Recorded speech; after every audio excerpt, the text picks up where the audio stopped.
बच्चों, आज मैं आपको डाइजेस्टिव सिस्टम का स्टमक से आगे का पार्ट करवाने जा रही हूँ। इससे पहले का पार्ट मैंने प्रीवियस वीडियो में डिस्कस कर दिया था, आप वहाँ जाके देख सकते हो। तो हमने ये डिस्कस किया था, अभी तक हमने स्टमक में जो भी जितना फूड डाइजेस्ट हुआ वो डिस्कस कर चुके हैं। अब स्टमक के बाद जो खाना है वो आ जाता है स्मॉल इंटेस्टाइन में। अब खाना स्टमक से स्मॉल इंटेस्टाइन में जाता कैसे है? वो एक मसल की हेल्प से जाता है। उस मसल को हम कहते हैं स्फिंक्टर मसल, इसको प्रोनाउंस करते हैं स्फिंक्टर। इसकी हेल्प से खाना स्मॉल इंटेस्टाइन पे चला गया। अब स्मॉल इंटेस्टाइन क्या है बच्चे? ये आपकी एलिमेंट्री कैनाल का सबसे बड़ा ऑर्गन है।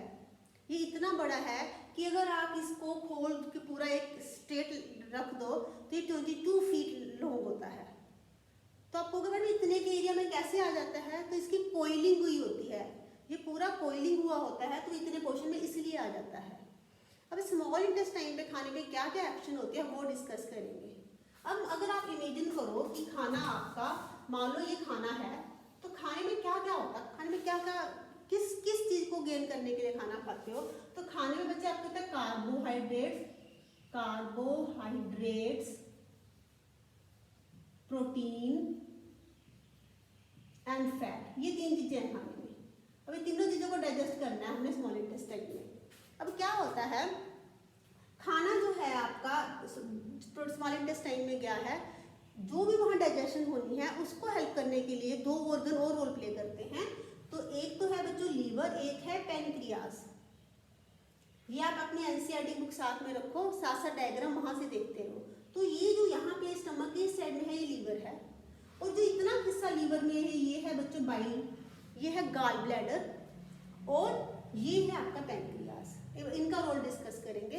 अब देखो क्या है, कार्बोहाइड्रेट, प्रोटीन, फैट्स, इन तीनों को हमने इनकी डाइजेशन कैसे होती है वो डिस्कस करेंगे। अब जब खाना स्टमक से स्मॉल इंटेस्टाइन में गया बच्चों, ये खाना था आपका एसिडिक। अब इस खाने का एसिडिक से अल्केलाइन होना जरूरी है। क्या होना जरूरी है? क्या होना जरूरी है? अल्केलाइन होना जरूरी है। तो इसको करने में कौन हेल्प करता है? लीवर। अभी अल्केलाइन होना क्यों जरूरी है ये भी आपको बताएंगे। तो पहले तो हम लीवर की बात करते हैं कि लीवर का क्या रोल है। तो लीवर जो है बच्चों वो 2 चीजें देता है। एक तो लीवर देता है बाइल जूस, एक लीवर देता है बाइल साल्ट।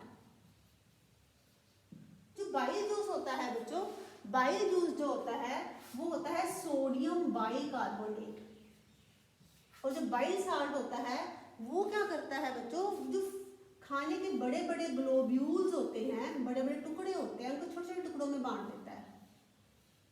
तो जो बाइल साल्ट है वो ज़्यादातर फैट पे एक्ट करता है, और जो बाइल जूस है वो प्रोटीन पे एक्ट करता है। तो जो खाने को बाइल जूस अल्केलाइन बना देता है, तो लीवर का इतना काम हो गया, उसने खाने को अल्केलाइन बनाया, और बाइल साल्ट ने खाने के बड़े बड़े टुकड़ों को छोटे छोटे टुकड़ों में डिस्ट्रीब्यूट कर दिया, तोड़ दिया उसको। तो ये लीवर का रोल खत्म हो गया। अब इससे आगे क्या आता है? इसके बाद किसका रोल आता है? पैनक्रियास का।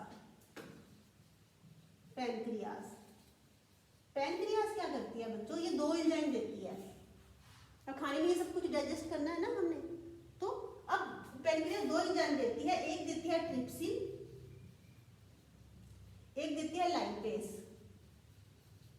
ये 2 एंजाइम पैनक्रियास देती है।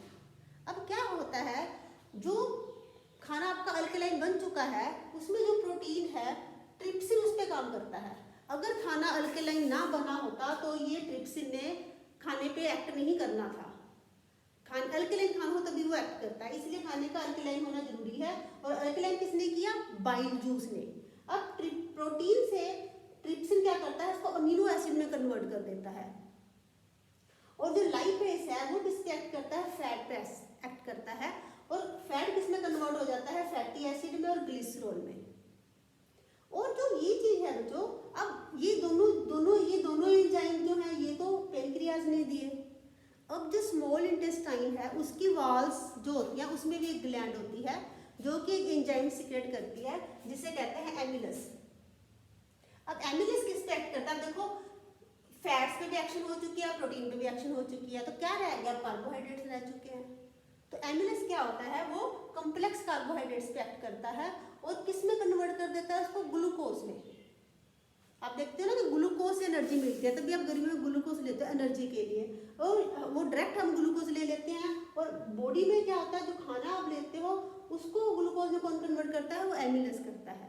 तो ये तीनों एंजाइम जो हैं TAL से याद कर लो, ट्रिप्सिन, एमिलेज एंड लाइपेज, ये तीनों एंजाइम की एक्शन जो होती है वो होती है आपकी स्मॉल इंटेस्टाइन में। तो अब खाने में से ये तीनों चीज़ों की ये तीनों चीज़ें आप खाने में ये चीज़ें कन्वर्ट होकर इनमें कन्वर्ट हो चुकी हैं। तो ये एसेंस है आपके फूड का। तो जो ये होता है, जो एसेंस होता है स्मॉल आपके फूड का, ये स्मॉल इंटेस्टाइन में है। अब ये फर्दर जो एसेंस है बॉडी में कैसे जाएगा वो मैं आपको एक्सप्लेन करती हूँ बच्चों। अब आपकी जो स्मॉल इंटेस्टाइन है उसमें एक और पार्ट होता है जिसे बोलते हैं विली। ये क्या है, ये फिंगर लाइक प्रोजेक्शंस हैं। विली क्या है बच्चों, फिंगर लाइक प्रोजेक्शंस हैं। आपके पास क्या क्या था, अमीनो एसिड था जो एंड में बचा, आपके पास अमीनो एसिड बचा है, फैटी एसिड बचा है, ग्लिसरॉल बचा है, ये सब जो चीजें बची हैं।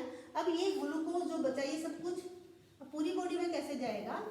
तो स्मॉल इंटेस्टाइन में ऐसे फिंगर लाइक प्रोजेक्शंस होती हैं। इनमें क्या होता है, ब्लड वेसल्स होते हैं, रिच इन ब्लड वेसल्स हैं ये। और ये फिंगर लाइक प्रोजेक्शन नेचर ने क्यों बनाई है बच्चों, ये नेचर ने फिंगर लाइक प्रोजेक्शन इसलिए बनाई है ताकि सरफेस एरिया बढ़ जाए। यहाँ पे ऐसे प्रोजेक्शंस होते हैं पूरी स्मॉल इंटेस्टाइन में ताकि सरफेस एरिया बढ़ जाए, वहाँ पे वो ज़्यादा से ज़्यादा फूड ऑब्जॉर्ब कर सके। तो इन फिंगर लाइक प्रोजेक्शंस में सारा ये जो जितना भी एसेंस मिला था इन फिंगर लाइक प्रोजेक्शन में चला जाता है और वहाँ से ब्लड के थ्रू पूरी बॉडी में चला जाता है। अब पूरी बॉडी में जाके वो क्या करता है, जब ये ब्लड हमारी पूरी बॉडी में जाता है बच्चों, फिर वहाँ पे ये क्या करता है, वहाँ पे जाके ये टिश्यूज़ की रिपेयर करता है टिश्यूज़ की, और क्या करता है, न्यू टिश्यू बनाने में हेल्प करता है, रिपेयर करता है, न्यू टिश्यूज बनाने में हेल्प करता है, और क्या करता है, एनर्जी देने में हेल्प करता है। तो आपका स्मॉल इंटेस्टाइन में जो भी खाना है उस आगे जाना कैसे है वो भी हमने डिस्कस कर दिया। तो उसमें हमें रोल किया विली लाइक स्ट्रक्चर जो थे फिंगर लाइक प्रोजेक्शंस थी। अब क्या हुआ, आपके खाने में ये सब चीज़ें ऑब्जर्व हो चुकी हैं। अब क्या है, जो बाकी का जो भी खाना बचा है वो आपका लार्ज, ये जो साइड पे है ये है लार्ज इंटेस्टाइन। तो खाना लार्ज इंटेस्टाइन में चला जाता है। अब आप कहोगे मैडम सारा काम स्मॉल इंटेस्टाइन कर चुकी है, अब तो लार्ज इंटेस्टाइन का तो कोई रोल ही नहीं रहा। लेकिन ऐसा नहीं है। आप कहोगे कि लार्ज इंटेस्टाइन तो सिर्फ ट्रांसपोर्टेशन कर रही है, अब वो वेस्ट मटेरियल को एनएस के थ्रू निकाल देगी। ऐसा नहीं होता बच्चों, लार्ज इंटेस्टाइन भी काम करती है। लार्ज इंटेस्टाइन तो ट्रांसपोर्टेशन कर रही है वेस्ट मटेरियल की, और क्या करती है, आपने देखा कि प्रोटीन पे एक्शन हो चुकी है, कार्बोहाइड्रेट्स पे एक्शन हो चुकी है और फैट्स पे हो चुकी है। लेकिन वाटर एंड मिनरल्स, जो खाने में पानी था और खाने में जो मिनरल्स है उन पे अभी कोई एक्शन नहीं हुई है।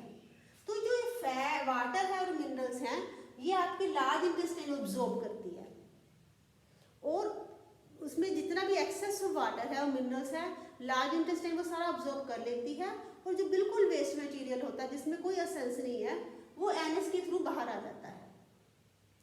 तो ये था आपका, फिर सारा वेस्ट बाहर निकल जाता है। तो यहाँ पे रेक्टम होता है, यहाँ एनएस होता है। तो ये यहाँ पे भी एक मसल होती है जिसे स्फिंक्टर मसल कहते हैं, जो कि जिसके कॉन्ट्रैक्ट होती है और एक्सपेंड होती है, उसकी हेल्प से ही सारा वेस्ट मटेरियल बाहर जाता है। तो ये था आपका डाइजेशन का सारा। तो हमने ये डिस्कशन किया कि जो शॉर्ट में अगर आप कहो तो अल्कलाइन जो भी फूड था वो यहाँ आया, लीवर और पेनक्रियास ने हेल्प की। लीवर ने अल्कलाइन बनाया, फैट को स्मॉल ग्लोब्यूल्स में डिस्ट्रीब्यूट किया, पेनक्रियास ने 2 एंजाइम दिए, कार्बोहाइड्रेट्स, प्रोटीन और फैट पे एक्शन हुई, अमीनो एसिड, ग्लिसरॉल, ग्लूकोज बना, ये सब चीज़ें बनी। विली लाइक स्ट्रक्चर से ब्लड वेसल में गया और वहाँ से फिर सारी बॉडी में गया, और जो बचा कुचा था वो लार्ज इंटेस्टाइन में गया, और लार्ज इंटेस्टाइन ने वाटर को और मिनरल्स को ऑब्जॉर्ब किया और वेस्ट मटेरियल को बाहर निकाल दिया। तो ये था बच्चे आपका सारा डाइजेस्टिव सिस्टम।